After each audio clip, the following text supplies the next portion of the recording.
If you believe that angels don't exist in real life, this story will convince you otherwise. Gonzalo, the protagonist of this story, also did not believe in angels or anything to do with the things of God.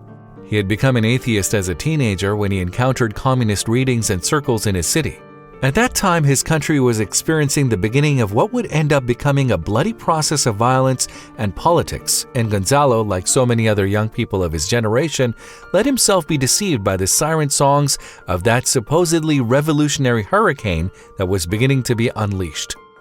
Also, if you have not done so already, please subscribe to our channel and click that notification bell to get inspired by these real-life stories every day. Now, back to the story. When he entered the public university of his country, this process of ideological decadence deepened. Gonzalo's atheism had until then been a personal issue that he hid from the people who had known him as a religious child. But at the university, he found a community of young people who were experiencing the same process and who filled him with a group spirit that made him even more rebellious and led him to openly declare to his family that he did not believe in God, that he was a political activist. His mother, a deeply believing woman, did not respond to her son's rebellion with violence because she wisely understood that fire does not spread with gasoline. She silently suffered her son's hurtful words and reinforced her nightly prayers in which she asked God to forgive Gonzalo for the wrong path his youth was leading him down and begged him to please bring him back to the fold.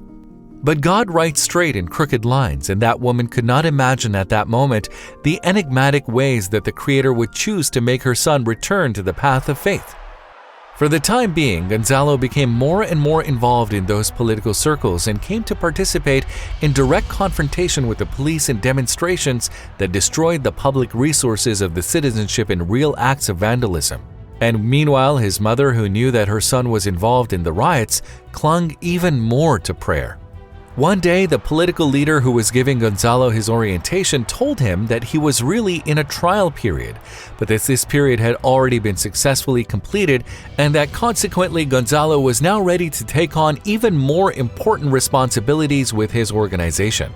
With these nice words, that man was disguising what he was really trying to convey to Gonzalo would be used as cannon fodder to plant explosive devices in terrorist activities. By this time, Gonzalo had completely lost his individuality and had surrendered himself to an absurd idea for which he was willing to give his life. So he did not hesitate to accept. After receiving a brief clandestine training in the use and manufacture of explosives, Gonzalo was given increasingly important tasks. At the beginning, he only had to place leaflet bombs that after a small and controlled explosion left in the air hundreds of leaflets with political propaganda of his organization. But as time went by, Gonzalo was entrusted with more and more delicate actions, until finally one day he was assigned, together with another colleague, to place a bomb in a police center in the city.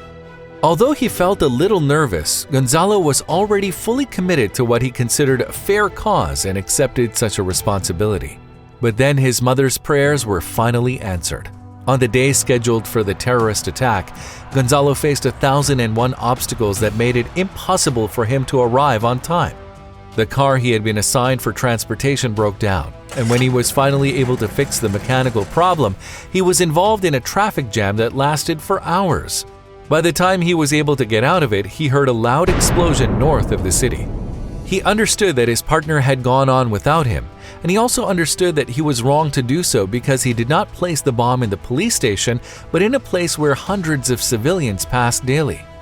It didn't take him long to realize that the place where the bomb exploded was very close to the area where his mother worked every day doing housekeeping in family homes. Gonzalo felt that his world was collapsing and ran in his car to get to the place to check on his mother's health, but he did not make it. Halfway there, he was arrested by the authorities who in record time identified his name as one of those responsible and took him into custody.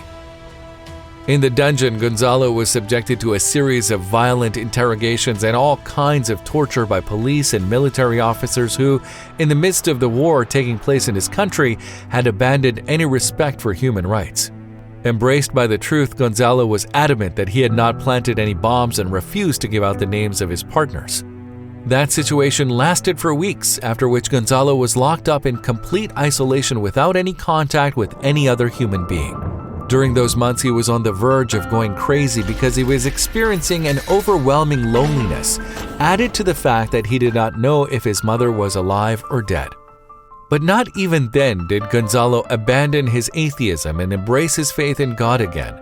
He only did so that morning when he was unexpectedly and without knowing why released from prison and given the same car in which he had been captured. Driving it, the man hurried home to shake off the uncertainty he had been in for months.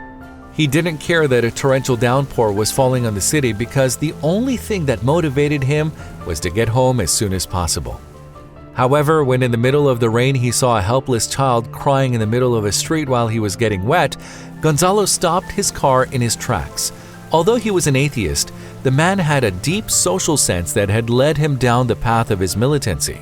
He could not stand injustice, and despite the hurry he was in, it was impossible for him not to show solidarity with the boy, stop the car, and give him a little help.